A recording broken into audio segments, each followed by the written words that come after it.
ሰላም ውድ ተከታታዮቻችን፣ ዛሬ በዘመናችን ከነበሩ ታላላቅ መንፈሳዊ መምህር ከአቡነ ሽኖዳ ሳልሳዊ በተገኘ ድንቅ ትምህርት ላይ እንወያያለን። መንፈሳዊ ሕይወታችሁ ልክ እንደ ባቡር ሐዲድ ውጣ ወረድ የበዛበት ሆነባችሁ ያውቃል? አንድ ቀን በስብከት ተነቃቅታችሁ በሚቀጥለው ሳምንት ግን ቀዝቅዛችሁ ታውቃላችሁ? አቡነ ሽኖዳ እንደሚያስተምሩን ወደ ግብህ ለመድረስ አንድ እርምጃ ብቻ በቂ አይደለም። የውጊያ ጥበብን ወይም ደግሞ መንፈሳዊ ውጊያን ልትለምድ ይገባል። ከሁሉ በላይ ደግሞ አንዳንድ ሰዎች ለምን በመንገዳቸው እንደሚጸኑ፣ ሌሎች ደግሞ ለምን እንደሚረግፉ ማወቅ አለብን። ዛሬ ስለ ስርና ውጫዊ ገጽታ ሚስጥር እንነጋገራለን። አንድ እርምጃ ወደ ግብህ ስለማያደርስህ በመንፈሳዊ መንገድ ላይ አንድ እርምጃ ብቻ መራመድ በቂ አይደለም። ከዚህ በተጨማሪ አንድ እርምጃ ብቻ መራመድ ለዲያብሎስ ውጊያዎች ምንም አይነት ልምድ አይሰጥም። አንተ ግን የዲያብሎስን ውጊያዎች፣ ተንኮሎችና ማታለሎች ልታውቅ ይገባል። በመንገድ መጀመሪያ ላይ አንተ ተስፋ ቆርጠህ ካልወደቅ በስተቀር ዲያብሎስ በአንተ ላይ ውጊያ እንዲከፍትብህ እግዚአብሔር አይፈቅድለትም። እግዚአብሔር አምላክ የሐሳብህን እውነተኛ ለመፈተሽ ያህል ዲያብሎስ እንዲፈትንህ አይፈቅድለትም። ቢፈቅድለትም እንኳ በመጀመሪያዎቹ ድካም ላይ ርኅራኄ ስላለው ውጊያውን ያቀልልሃል።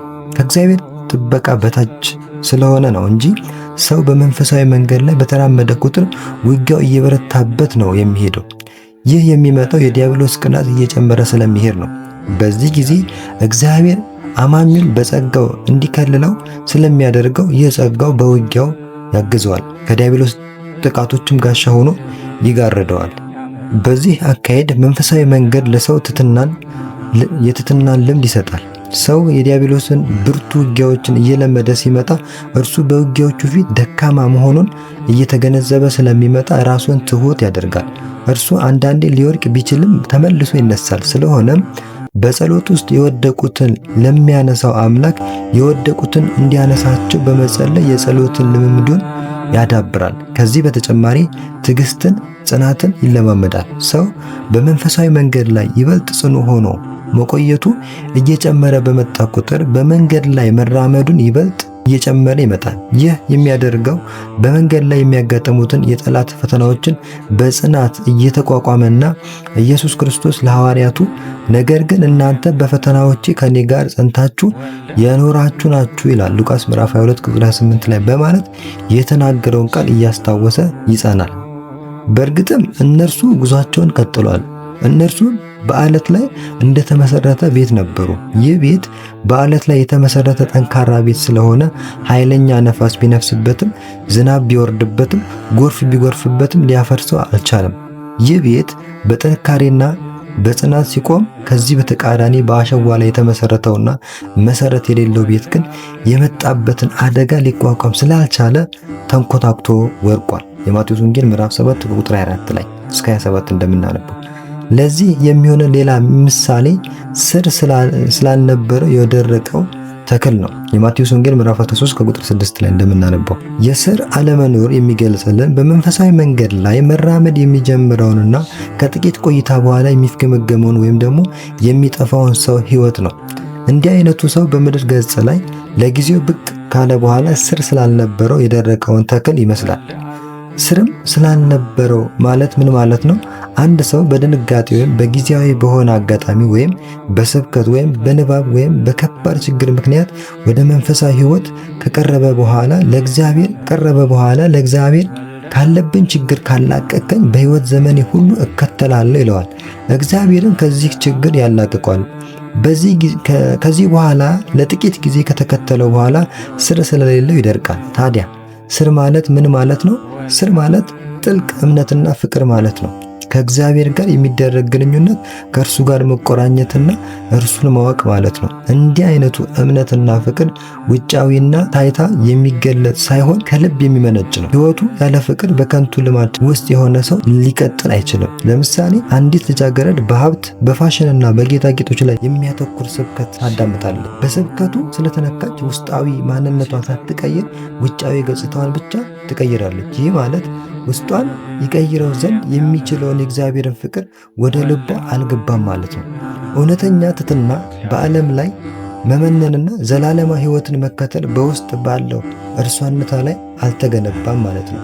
ምናልባት በዚህ ውጫዊ ገጽታዋ ጥቂት ለመቀጠል ብትችልም እንኳን አትዘልቅበትም። እንዲህ ያለው ገጽታ ስር ስለማይኖረው ፈተናዎች ፈጥኖ ይደርሳል። ሌላው ምሳሌያችን በአዲስ ዓመት መባቻ ላይ በምናኔ ዙሪያ የሚያጠነጥን ስብከት ስለሰማ እንጂ ውጫዊ ገጽታውን ርባና ቢስ መሆኑን ባለማወቅ ወይም ወንድነቱ በዚህ መሰረት ላይ መመስረት እንደሌለበት ባለማመን ረዥም ፀጉሩን የሚቆርጠው ወጣት ነው። እንዲህ አይነቱ ወጣት ተሻሽሎ በተቀየረ ገጽታው ለጥቂት ጊዜ ከቆየ በኋላ ፀጉሩ ተመልሶ እንዲያድግ ይተወዋል።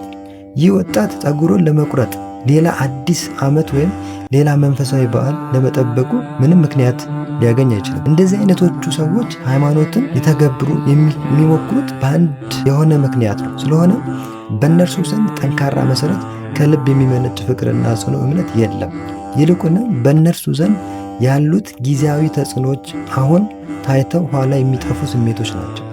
ስለሆነም ሰው ጽኑ ሆኖ እንዲቆይና በትጋቱ እንዲቀጥል በልቡ ውስጥ የተዘራ መንፈሳዊ ዘር ሊኖር ያስፈልጋል። መንፈሳዊነት ልንታዘዛቸው በሚገባን በወላጆች ወይም በታላላቆች ወይም ደግሞ በመንፈሳዊ መሪዎች ትእዛዝ የማይጀመረው የማይቋረጠውም በዚህ ምክንያት። እንዲህ አይነት ነገር ሊገነባ የሚችለው ከእግዚአብሔር ጋር በሚደረግ ግንኙነት ነው።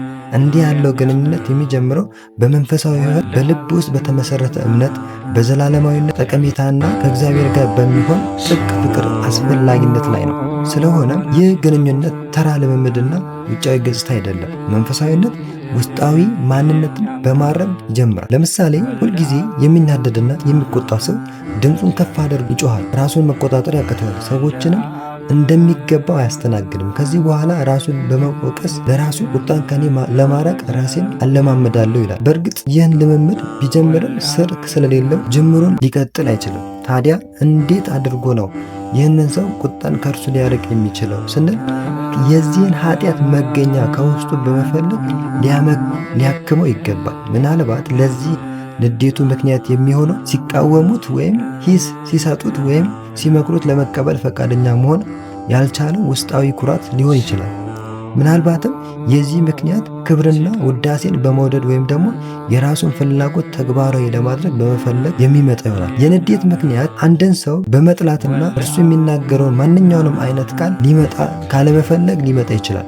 ብቻ ምክንያቱ ምንም ይሁን ምንም ሰውየው በመጀመሪያ ራሱን ከውስጥ ማከም ከቻለ በሚሰራው ስራ ሁሉ ስኬታማ ይሆናል። በዚህ መሰረት ልናሻሽለው የሚገባን ምክንያቶቹን እንጂ ምልክቶቹን መሆን የለበትም። በበረዶ ወይም በአስፕሪን ልታድነው ትችላለህ? የትኩሳቱን ከፍ ማለት ምክንያት ፈልገ በማግኘትስ ልታድነው ትችላለህ? ምክንያቱ ቶንሲል ወይም በሰውነት ላይ በወጣ ሽፍታ ወይም በሌላ ነገር የመጣ ስለሚሆን ምልክቶቹን በውጫዊ ሙከራ ማጥፋት ያስቸግራል። ራስን በማረም ወይም በውስጥ ያለ ልብህን ራስን በማረም ውስጥ በውስጥ ያለ ልብህን አረም እንጂ ቀላልና ተራ የሆነ ውጫዊ ገጽታን ብቻ አታረም። ኃጢአት የሚወጣባቸውን ትክክለኛ ምክንያቶችን አስተካክል። በዚህ ጊዜ ንስሐንና መንፈሳዊ ልምምዶችን በልብ ውስጥ የጠበቀ ስር ስለሚኖራቸው ቀጣይነታቸው አይቋረጥም። መድኃኒታችን ኢየሱስ ክርስቶስ በኤፌሶን ላለው የቤተ ክርስቲያን አለቃ እንዲህ ብሎታል፣ እንግዲህ ከወዴት እንደወደቅ አስብ፣ ንስሐም ግባ ይላል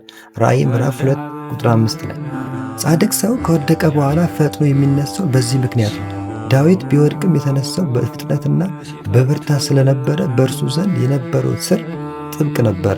ሐዋርያው ቅዱስ ጴጥሮስ ጌታውን ቢክድም ምርር ብሎ በማልቀስ ንስሐ ስለገባ ስሩ ብርቱ ከመሆኑም በላይ በውስጡ ያለው ልቡ በፍቅር የተሞላ ነበረ። ቅዱሳን ስህተት ሲፈጽሙ ልባቸው ንጹሕ ሆኖ ስለሚፈጽሙት ስህተቶቻቸው ይቅርታ የሚደረግላቸው ስህተቶች ናቸው። በቅዱስ ጴጥሮስ ኃጢአትና በይሁዳ ኃጢአት መካከል አይነተኛ ልዩነት የመጣው በዚህ ምክንያት ነው። ቅዱስ ጴጥሮስ የበደለው ስለ ድካም ሲሆን፣ ይሁዳ የበደለው ግን ስለ ክህደት ነው። በድካም ምክንያት ኃጢአት የሚሰራ ሰው በመጽሐፍ ቅዱስ እንደተጻፈው ፈጥኖ ይነሳል። ጻድቅ 7 ጊዜ ይወድቃል ይነሳልም ይለናል ምሳሌ 24 ቁጥር 16 ላይ። ለእግዚአብሔር ያለ ፍቅር ንስሐ እንድትገባና በዚህ እንድትቀጥል ያግባባሃል።